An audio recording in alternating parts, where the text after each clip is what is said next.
Another question I get asked a lot about, or should get asked about, I mentioned the 120 rule of profits. This is a rule that was pointed out to me by my consulting friend Don Bebo.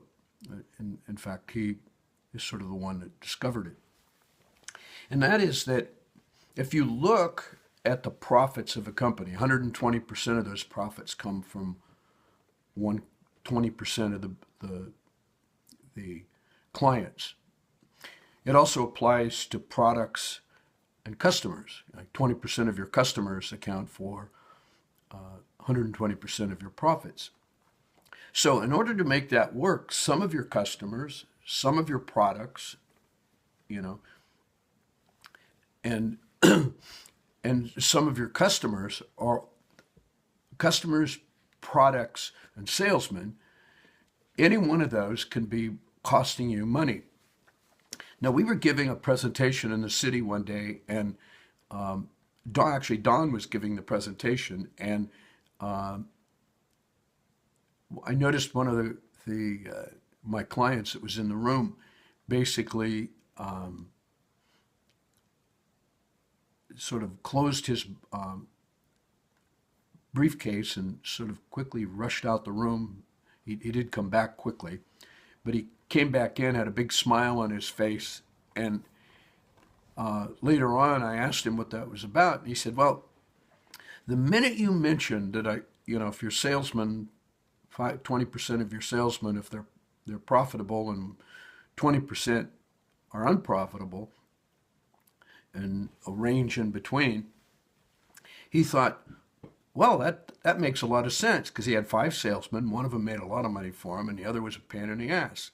And so he basically told the guy that was a pain in the ass to come on into his office that afternoon, and he got the guy that was the profitable one, and he took those 3 salesmen that supported the other very good salesman, and they all ended up making more money because he redefined the plan. It says the real good salesman would go out and make sales, bring the orders in, and give them to the other 3 guys to get them implemented.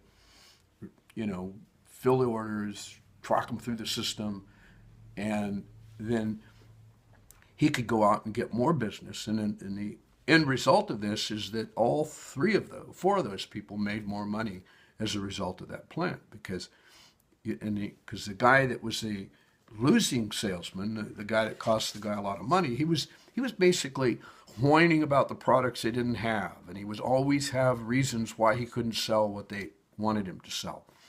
And everybody's heard that, work with that guy. So it's just basically said, go find someplace else where they'll listen to you and work with you in that regard. But this is the products we're selling. Either sell them or find someplace else. And, it was really a good example of how that all worked. And another client we had, the customers were the issue, the focus. So the 567, or the 120-20 rule there was, 20% of those customers were costing him a lot of money. They would send in quotes to do business, and he would never get any of the business. So he was spending the money but not getting any benefit from that. So the rule of the 120 rule of profits is you don't necessarily have to get rid of the customers. You just have to change the rules. So what he ended up doing was saying, okay, the customers that are the top 20%, he's going to reduce the turnaround time of their jobs from 8 weeks to 4 weeks.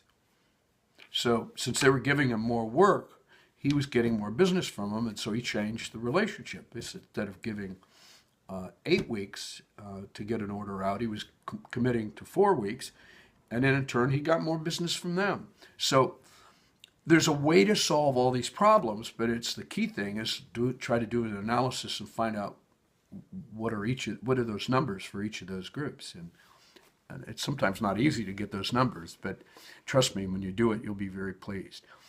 So if you want to find out more about the War on Waste, you can go to our website, www.thewaronwasteacademy.com, and read up on all this information or listen to some of the videos we have there.